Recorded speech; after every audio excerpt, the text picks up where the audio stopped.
Hello BookTube, I'm Heather and I have indeed been seen reading. This is the third time in a row.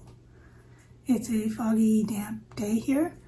It's a Saturday. There's a fair amount of noise in the neighborhood and in the apartment building, but we're going to film anyway because if we put off filming, it gets put off for a very, very long time.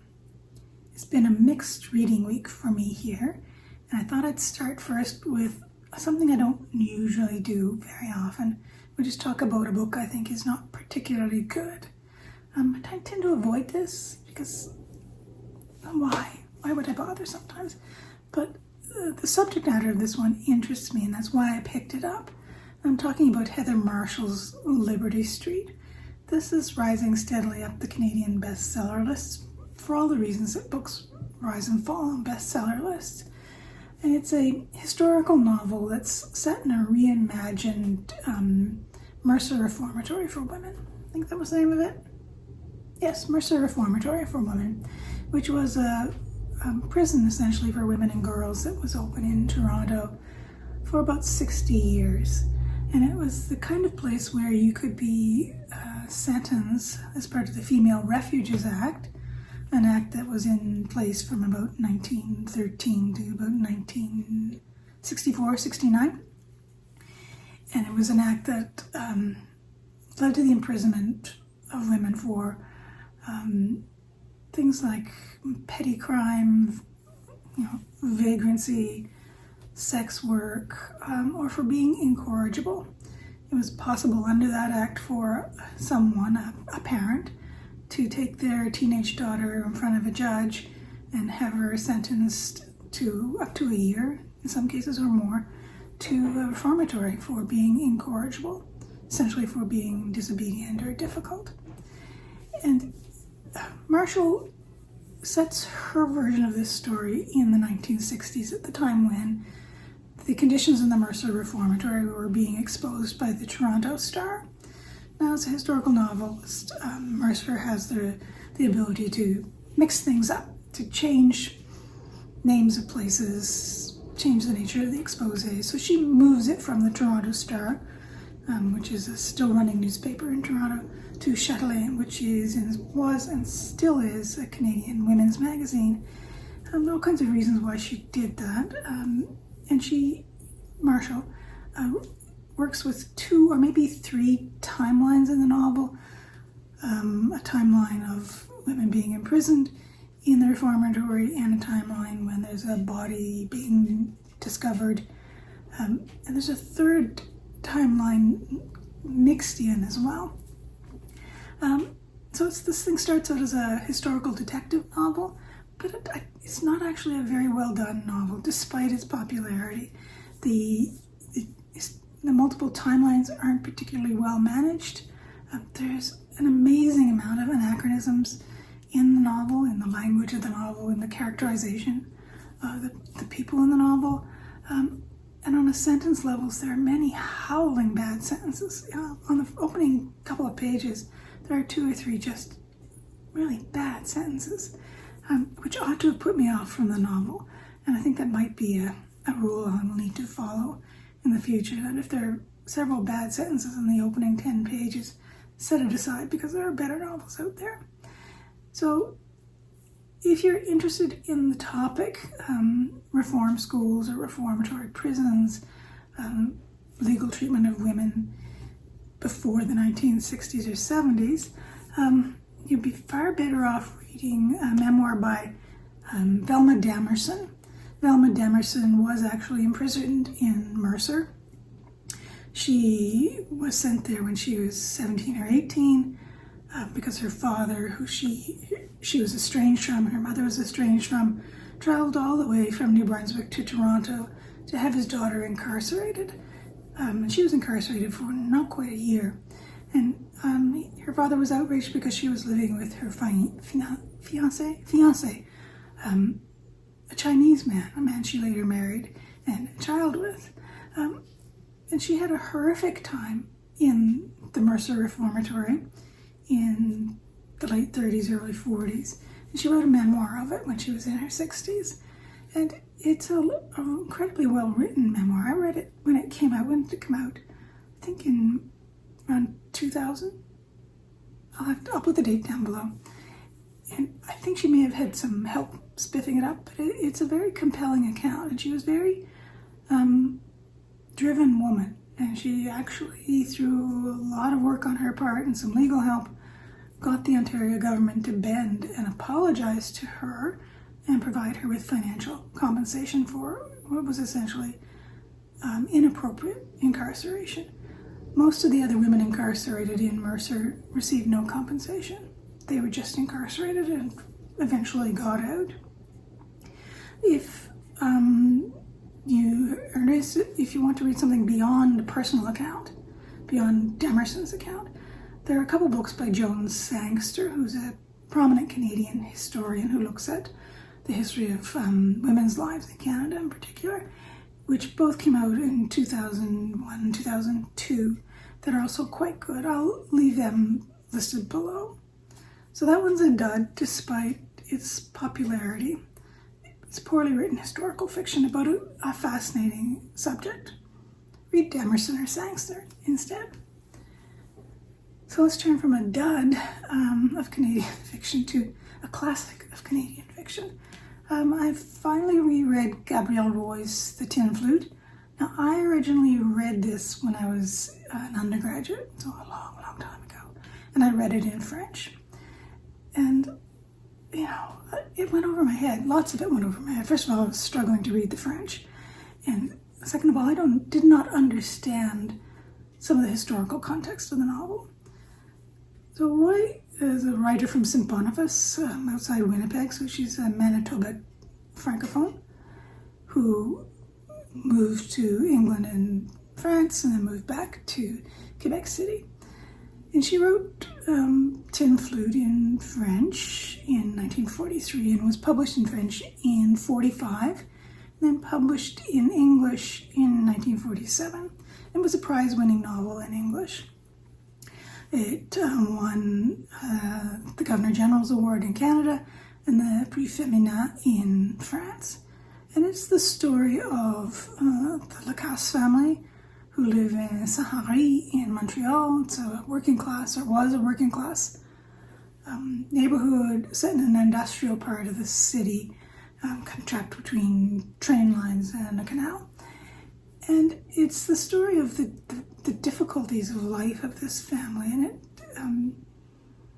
is a very vivid account of the setting, both the social setting and the physical setting. And I think that's one of the most valuable things about it. It will give you a very clear sense of what an early Canadian spring is. So what it's like to be in Canada or in Montreal in February, April, March, that time frame. The novel covers a period from about January of 1940 to about May, early June of 1940. So the tail end of the Phoney War to just after Dunkirk. And part of the novel is caught up with the story of men's lives. So the story of men who are trying to profit off the war in one way or another, and more prominently the story of three characters, mostly young men who enlist because of the financial advantage. Enlisting in the army lifts their family out of the poverty line, and it comes at great cost. We know that, but they didn't know that or didn't understand that. So that's one thread of the novel, is a strongly anti-military and anti-war message in the novel, and it's pre-conscription crisis in Quebec, so it doesn't touch heavily on the political difficulties of conscription, but it does touch on why people would enlist. And the other really strong thread of the novel is the lives of women and the reproductive burden of women. So one of the most interesting characters of the novel is Rosanna Lacasse, who is about to give birth to her 12th or 13th child over the course of the novel.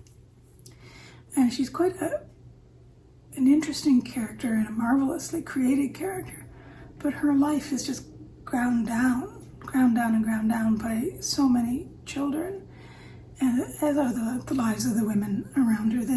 They work in the home, they sometimes work outside of the home, and they're constantly reproducing. The novel is not quite so kind to some of the men in the novel, who are, at best, could be described as feckless, and at worst as predatory.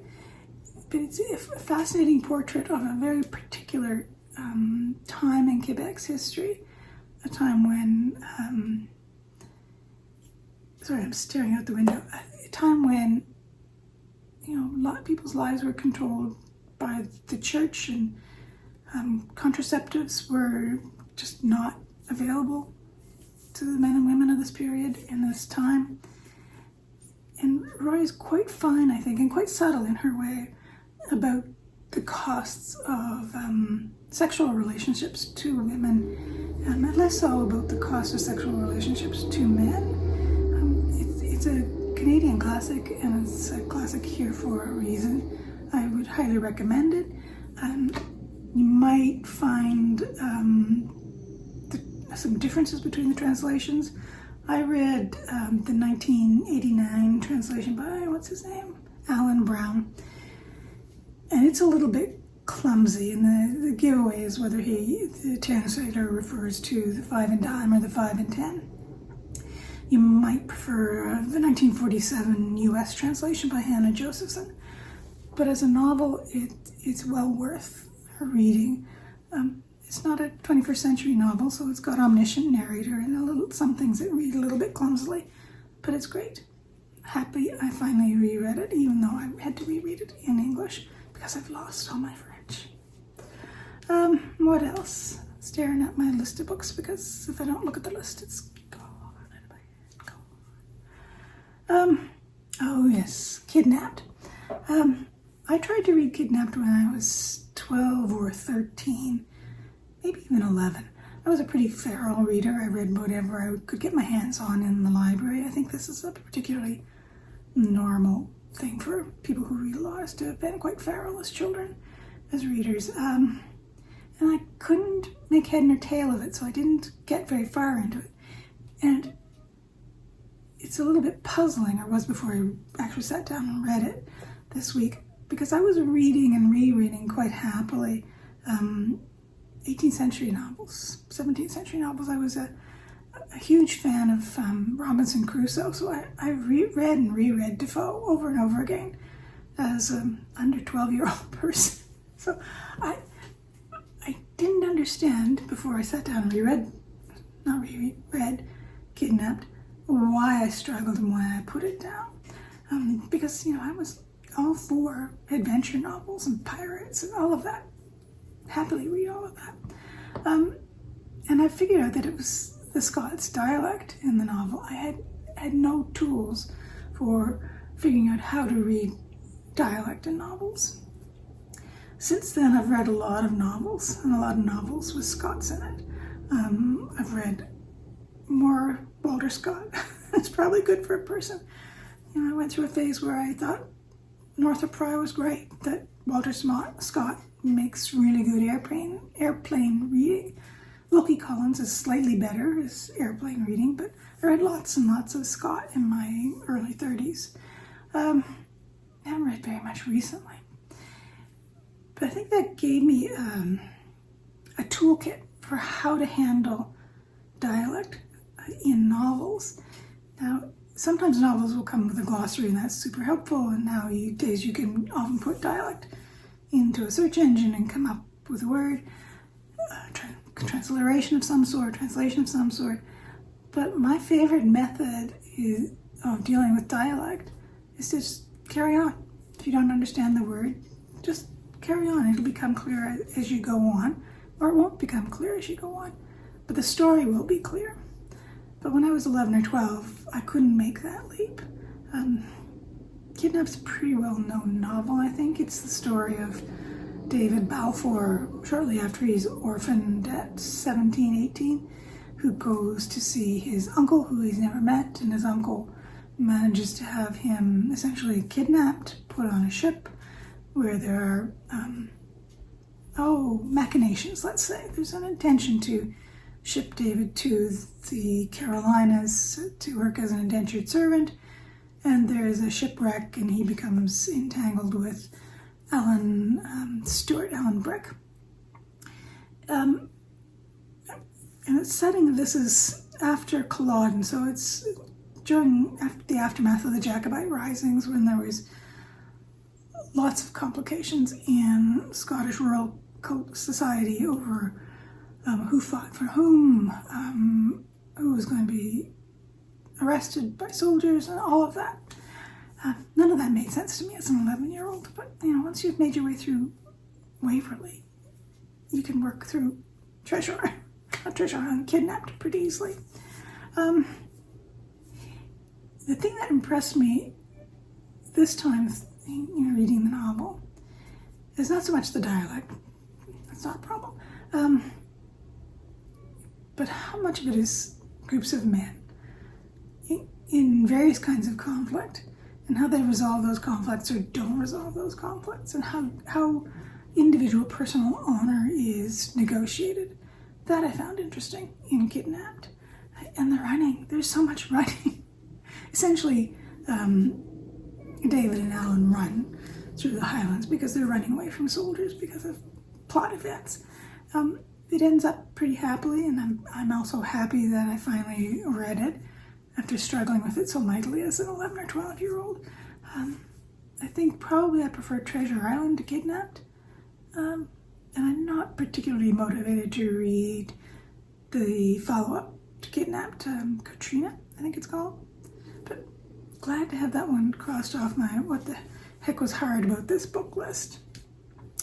Gotta look at my list again. Let's see. What else did I read? I'm not going to talk much about this one. I did finish Dorothy Richardson's Deadlock, the 6th volume in Pilgrimage. I'm reading that along with a group of people. If you search for Pilgrimage, on Pilgrimage read-along, something like that, you'll find the group. And the website has all kinds of very helpful context for the novels. I found this one more difficult to read than the other Richardsons in this sequence. Parts of it are very vivid, but parts of it really kind of confused me. So it's probably one of the ones that I will want to reread in the future. But I'm still interested in Miriam and still interested in watching her development as an individual and her movement from being, an unemployed, fairly feckless adolescent to an independent working woman. Richardson, I think, is quite interesting in her representation of paid work. And that's one of the things that's keeping me going through what can often be quite difficult prose. In parts, it can be as easy to read as big chunks of Virginia Woolf, and other parts as difficult to read as big chunks of Virginia Woolf. No exposition at all makes it challenging to read. Say, in contrast to Gabrielle, where there's a fair amount of exposition. So that's my reading week past. Not sure what I'm going to read coming up. I do have a stack of books. This one, not much to look at. It's Elaine Showalter's kind of reading memoir called Faculty Towers about academic novels. I think I'm going to set this aside. I'm the first chapter in because I want to get past being worried about being spoiled. She does talk quite precisely about the plot of some of these novels, many of which I've read, but many of which I have not read. So I think I'm going to set that one aside for a while. I've started Ali Smith's last novel, Glyph. I'm about a third of the way through. Not sure what I think about this yet. I'm not finished it, so of course I don't know what I think about it. Not so sure I'm keen on the child narrator in this, but holding fire because it's early days. And I've started the winner of the Women's Prize? Yes, or the Carol Shields Prize. I don't remember. This one? You'll be able to figure out which one it is, just Google it. Julia Elliott's Hellions short stories. I've read the first two, which are good. They're very different stories, which I found intriguing. One is set in a convent, and the other is set that I've read is set in rural Carolina. A very, very different story, so quite a range, which I'm going to be paying attention to as I go. And then the last one I want to get stuck into, because it's been waiting for me for a while, is this one. Oh, there's terrible glare. This is a collection of Martha Gellhorn's letters. I'm kind of on a Martha Gellhorn kick.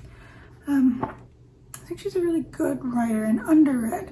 I haven't read much of her wartime reportage, but I read a travel book written in her 70s, early 60s, late 60s. Travels with Myself and Another, which is quite good, but difficult in parts because of her racial attitudes toward French West Africa in particular. The rest of it is less troubling on the matters of race, but there's some unreconstructed racial stuff going on. So I'm hoping to dip into this and get, I don't know, a third of the way or half the way through it. It's kind of read in the morning book because it's one of these books that was a little too heavy to read in bed. So that's my reading this week. No idea whether I will be back next week. I hope you are having a good reading week and that you are not struggling too much in the heat. As a person who lives without AC, I recommend closing your windows, closing your curtains, figuring out how to set a fan up over a bowl of ice, put paper under the bowl because the bowl will sweat, and don't move much. Drink lots of water, don't move much, close the curtains, and you just have to wait unless you can get into a place that's air conditioned. And I wish for you air conditioning. Much, much air conditioning. Bye-bye.